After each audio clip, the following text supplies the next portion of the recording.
Hello there, YouTube. Devin here again. Once again, sorry for the space between the videos here.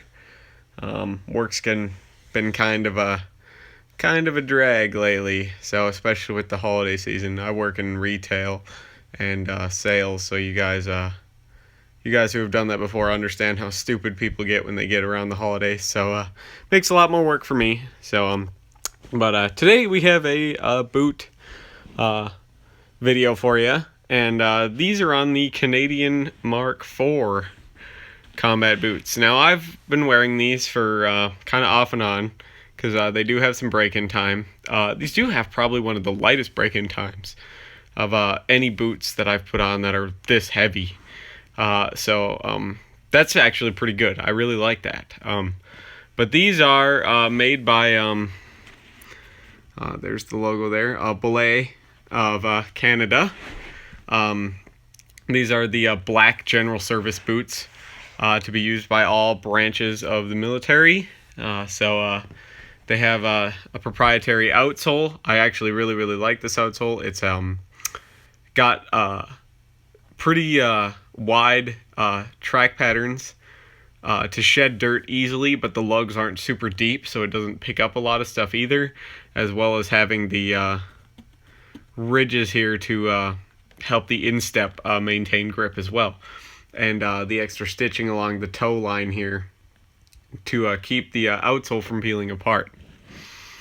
So now this boot is designed a little bit different than a lot of the US boots of the time, and we'll compare the Mark IV Desert boots to these here earlier. These are a later version of the Mark IV Canadian boots, because you could tell because the midsole isn't exposed back here, because the midsole, the outsole was designed to be cup shaped, and the midsole was put inside of it because they had the same issue that the Germans had with their Model 2000 boots, where they would start to peel away the midsole because it's weaker than the outsole, and the leather instep here, they would peel away at the midsole because it's a weaker material, because it's designed to be kind of cushiony instead of being, as you know, a hard rubber durable outsole. It would start to peel away with use across the center of the boot.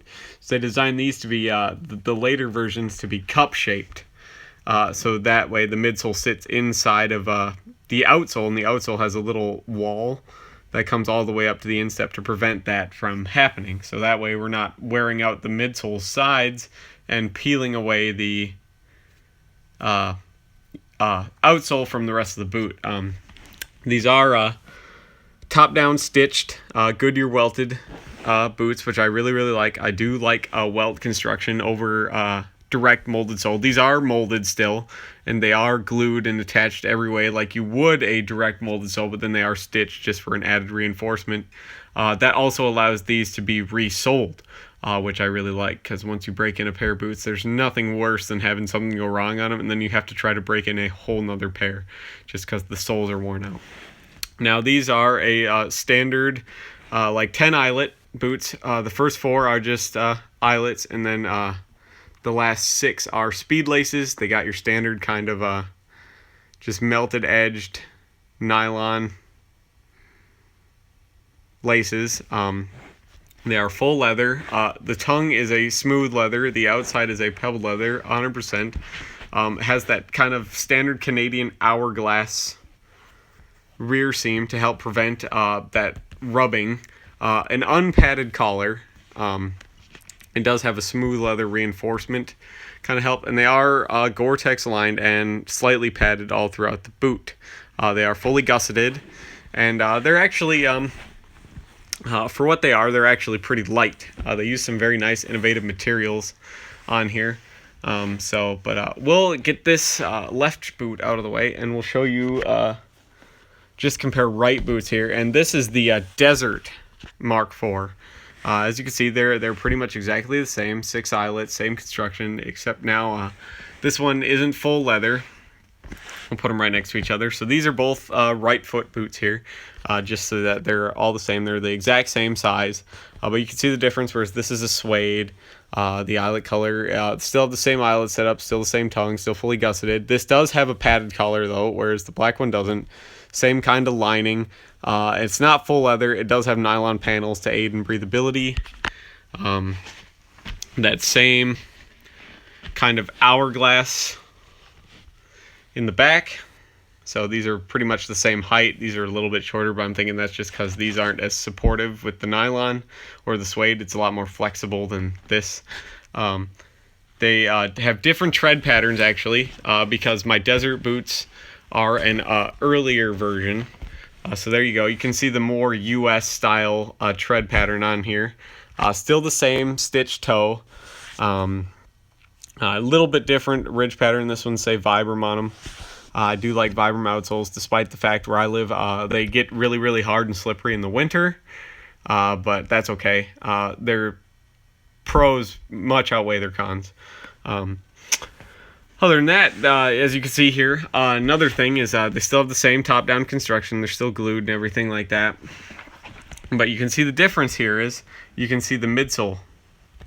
Like I said, they switched to a cup-shaped outsole later that would so this would be cut back a little bit and the midsole would be cup shaped, and this midsole would be fit into the cup shaped outsole that would be attached up here with the stitching and everything like that. So you still have the cushion, but you can see I could push my thumb quite far into this midsole because it's a lot spongier material than this outsole, and that was the problem, is because you could start cutting through this and then you're next thing you know, your whole outsole peels off the bottom of your boot. Whereas they fixed that by making it cup-shaped in this one. So this is all outsole rubber on the outside, so you can't push into it as easy. It's a lot more durable. So we'll get this one out of the way now, and we'll compare it to the previous generation. These are the Mark III. This is just the right boot of the Mark III combat boot. As you can see, they are pretty much the same leather. These use all eyelets, once again unpadded. This is a fully leather lined boot though, whereas this is a like kind of Gore-Tex fabric lined. This is unpadded, this is slightly padded. You can see the rear here, back to the hourglass. The hourglass is a lot more defined on this one. The rows of stitching, there's many more rows of stitching on the Mark III than on the Mark IV. The Mark IV usually has 2 rows of stitching pretty much everywhere, whereas the Mark III has 4 rows of stitching everywhere, and it's bar tacked at all the wear points.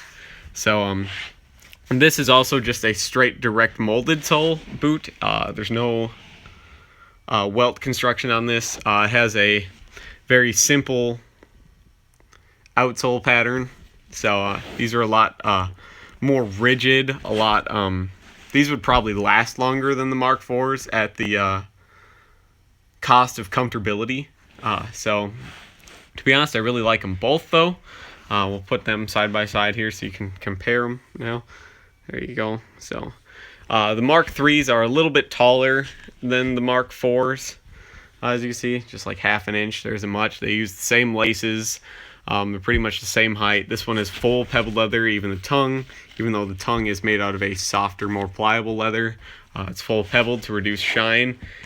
They're both that unpolishable leather. Well, it's leather that does take a polish, but it says not to polish it in their manuals. So I probably won't polish these unless I get a second pair, in which case I'll try them and see how the leather holds up on it and everything like that, whether it's supposed to or if it's just for a look purpose. These are the same width exactly. These are made by Greb. These are made by Bolet. The tan ones are made by Bolet as well, my desert ones. So just if you wanted to know, these can be found out there. They are pretty hard to find because Canada has some weird export rules as far as military surplus goes. So, but you can find them, and I got all of mine new, but you have to be willing to pay for them new. They're not much more expensive than any other ones. I really do like what you get, though. The Canadians seem to have taken a little bit more time and care in designing their boots than a lot of other militaries, say the United States. I do like how they have padding in their boots, and all their boots are lined, whereas the U.S. ones aren't, which tends to give you a lot more blisters and wear problems and hot spots in your boot than the Canadian ones.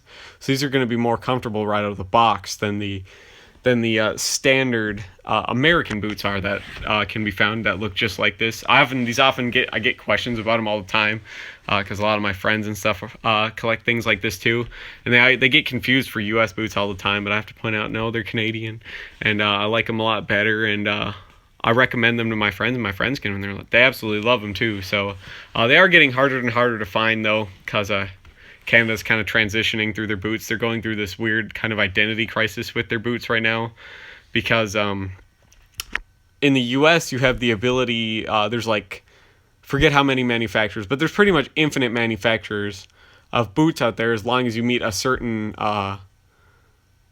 requirements, and I forget which requirement it is. I think it's like 670, AR 670 in the manual states that your boots have to be a certain height, and they have to be made out of a certain material, and they have to meet certain standards, and you can wear any pair of boots that meets those standards, whereas the Canadian Army doesn't really have that. So they have kind of a one boot fits all style, which isn't necessarily the best thing for everybody's feet. So right now they're transitioning through a lot of different boots, and they've tried a lot of different boots in the last couple of years, gone through a lot of different models and designs, and they're gonna see what works best for them, because once again the Canadian military isn't as large as many other militaries, and that causes a lot of logistical problems as far as trying to have different companies make certain number of pairs of boots, whereas for the United States it makes sense because they spend the more money on their defense budget than any other nation, and they have a very, very vast, large military, where it makes sense to have different companies put in different designs and have that they can make money off of. But you can't have 20 Canadian companies trying to make boots for their soldiers at the same time. That's just too many contracts for the Canadian government and everything else like that for a military that doesn't necessarily need it because they aren't as large. So, but I'm anxious to see where they go with it. I'll probably do a video later on their kind of transitional boot, which is kind of a shorter version of the Mark IVs. They have full leather, but they're still designed to be desert as well as temperate. They're like an all-season boot. They're kind of a coyote brown color. I don't really know what they're called, but I still think they're just called Mark IVs. But feel free to correct me on that when that video comes out. But till then, thank you so much for watching. I hope you guys liked this video. There's more helmet videos on the way as they continue to get here in the mail. It takes forever to deal with the post office here, especially around the holidays, now that Easter's tomorrow. So thank you so much for watching. Please like this video if you like this sort of thing. Subscribe if you're interested in a lot more military surplus, especially helmets and boots. That's what most of my videos are. And thank you so much for getting us over 100 subscribers. Congratulations to Roy again for winning that there. We're well on our way to 200. We're already at like 115 about, I think, as of this video. So keep it up, you guys. Spread the word about the channel and all that jazz. And I will hopefully see you guys in the next video. Bye.